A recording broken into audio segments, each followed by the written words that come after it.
금융통화위원회에서 금리를 0.5%로 동결하기로 했습니다. 예상했던 결과입니다.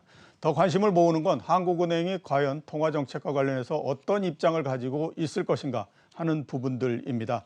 연준이 테이퍼링에 대해서 언급을 했고 국내 경기도 굉장히 좋은 상태를 지금 계속하고 있기 때문에 시간이 지날수록 금리 인상의 필요성이 계속해서 대두되지 않을까라고 하는 생각 때문입니다. 오늘 끝난 금통위 결과를 한번 좀 알아보고요. 그다음에 연준의 통화정책의 방향에 대해서도 좀 알아보는 시간을 갖도록 하겠습니다. 김진일 고려대 경제학과 교수 전화로 연결돼 있습니다. 예, 교수님 나오셨습니까? 네, 안녕하세요. 김지일입니다. 예, 안녕하십니까? 네, 오늘 안녕하세요. 비도 오고 그런데 좀 나와서 뵙고 해야 되는데 저희가 비가 와서 뵙지를 못했습니다. 네, 네, 예, 그렇습니다. 네. 다음에 기회 되면 한번 스튜디오에서 뵙도록 하겠습니다. 아, 네, 그러시죠. 예. 네. 자, 오늘 금토위가 있었습니다. 결과를 한번 좀 짚어주셨으면 싶습니다. 특히 오늘은 또 경제 성장률에 대한 예측치 이것도 좀 바꾸고 했는데요. 어떻게 보셨습니까? 네, 그 앞에서 뉴스에서 말씀하신 대로 기준금리는 0.50%로 동결했고요. 근데 그 작년에 저희 3월에 임시금통위에서 50bp 내리고 그다음 5월 달에 또 25bp 내려서 0.5%니까 딱 1년 됐네요. 8번째 동결인데요. 예. 말씀하신 대로 경제 성장률이 상당히 많이 올라갔습니다.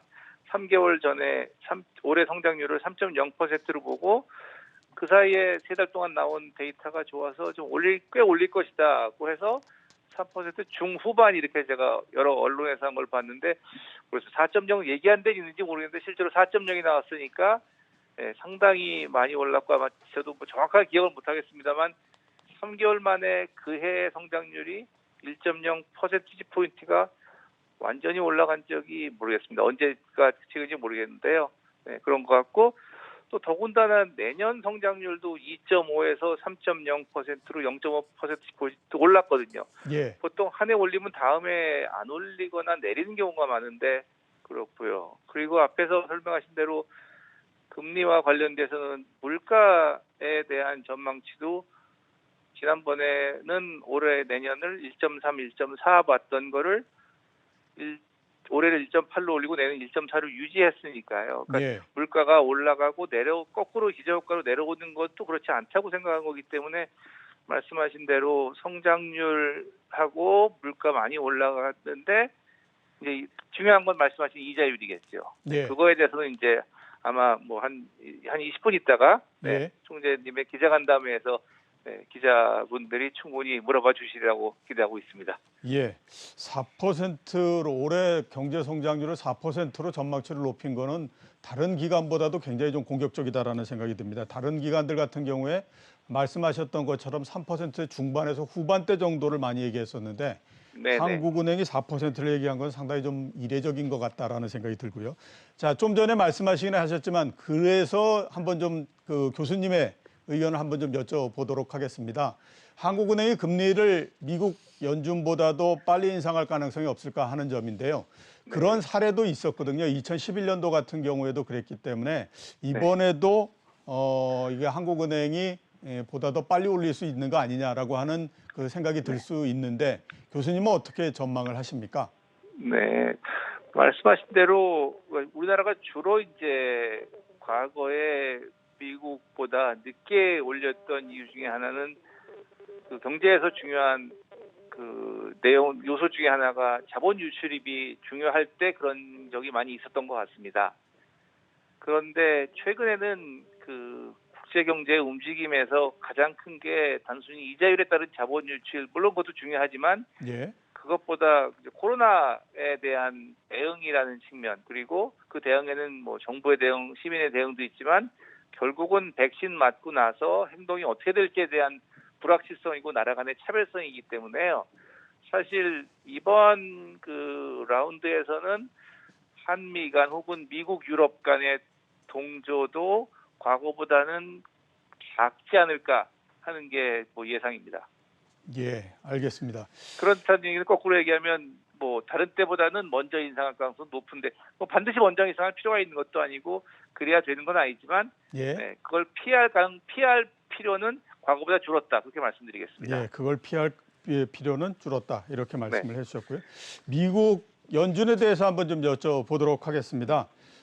지금 연준은 뭐 2023년도까지는 그 금리를 인상하지 않겠다라고 하는 기본 스탠스를 지금 계속해서 갖고 있지만, 뭐 상황 자체는 상황이 바뀜에 따라서 그 정책은 계속해서 바뀔 수 있는 거기 때문에 모건 스탠리 네, 같은 경우에는 내년도에 인상할 가능성도 있지 않느냐라고 하는 얘기를 하고 있거든요.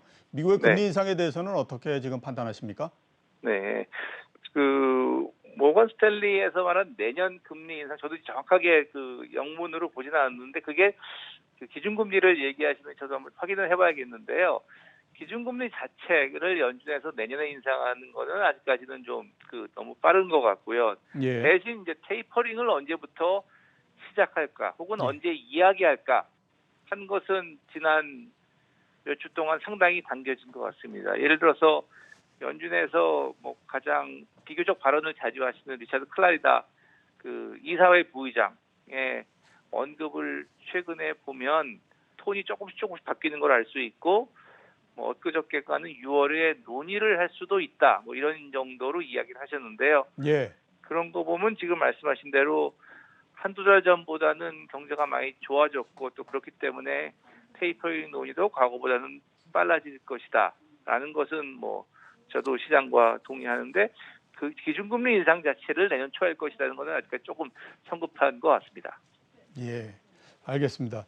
그 최근에 그 테이퍼링에 관한 언급도 있었고요. 그런 면에서 보면 이제 금융 완화 정책 이 부분들이 조금씩 이 힘을 조금씩 잃어가고 있다 이런 생각이 드는데, 이런 금융 완화 정책이 약해지는 부분들이 미국의 경제와 그다음에 또 주식 시장 여기에 어떤 영향을 줄 거라고 지금 보십니까? 네. 그, 그 결국은 완화 정책이 이제 약화되면서, 예, 그러면서 그 경제 그런 이유가 이제 경제 성장이 뭐 한국은행 오늘 발표는 물론이고 전 세계적으로 나아졌기 때문에 그런 것인데, 그럼 결국은 이제 금융시장의 앞에 그 분 팀장님이 모멘텀을 많이 잃었다고 말씀하셨는데, 결국은 자산 가격이라는 게 분자에는 성장이고 분모에는 이자율이니까요.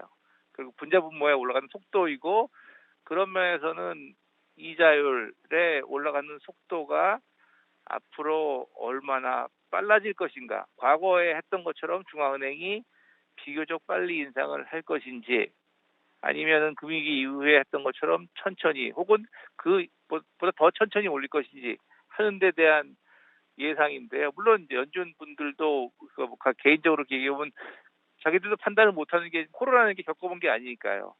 그러니까 어떻게 회복될지 모른다는 의미에서 그런 불확실성인데, 그건 뭐 연준도 가지고 가고 있는 것 같고요. 그런 의미에서 시장에 계신 모든 분들도 뭐 같이 가지고 행동할 수밖에 없을 것 같습니다.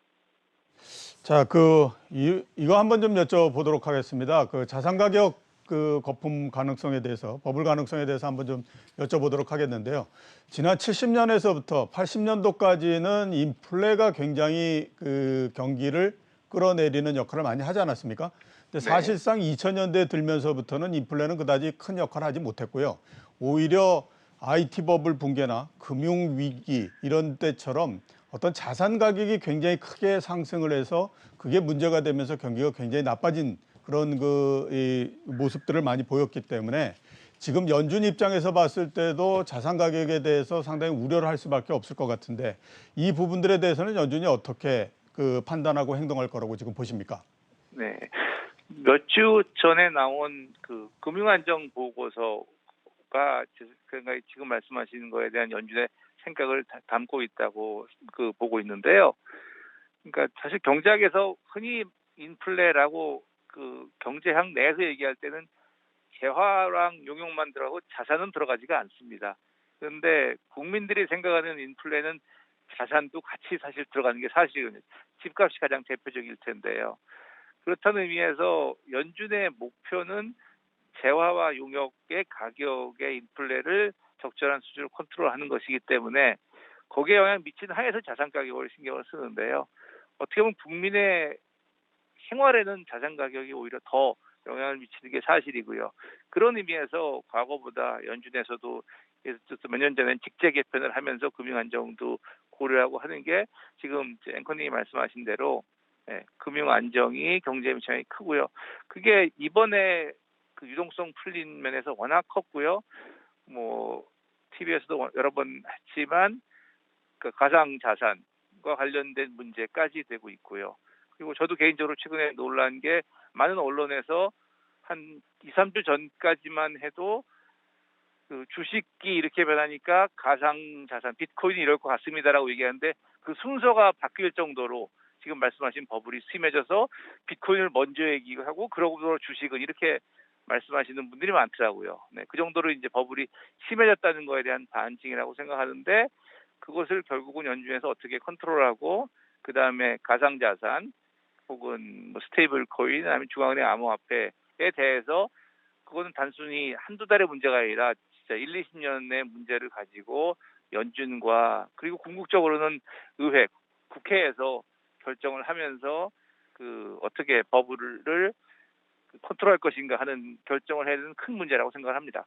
예, 그 가상자산 말씀하셔서 한번 잠깐 좀 여쭤보도록 하겠습니다. 한국은행도 한국은행이 가상화폐를 만들어서 지금 실험을 하겠다라고 얘기를 했는데요. 연준은 지금 어떤 입장에 있습니까? 연준의 입장도 작년부터 제가 작년 2월에 쓴 한번 그 칼럼을 쓴 적이 있었는데 어느 언론 신문에요. 그때만 해도 그 이전 작년 코로나 이전까지와 연준에서는 이거 전혀 고려하지 않고 있다라고 파월 의장이 여러 번 얘기했었는데 작년 2월에 그 레이얼 브레이나드 이사께서 연준도 공부하고 있다, 연구하고 있다, 생각해보고 있다는 게 작년 2월이었고요.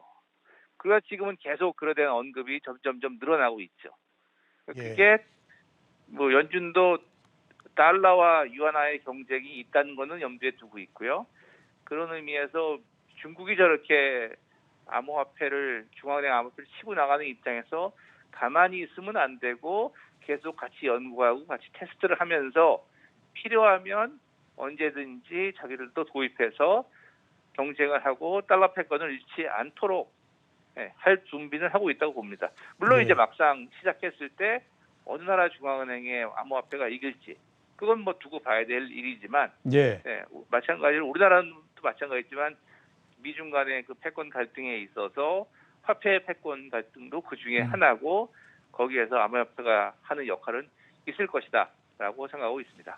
예, 알겠습니다. 교수님 오늘 연결해 주셔서 감사합니다. 네, 감사합니다. 예, 지금까지 김진일 고려대 경제학과 교수였습니다.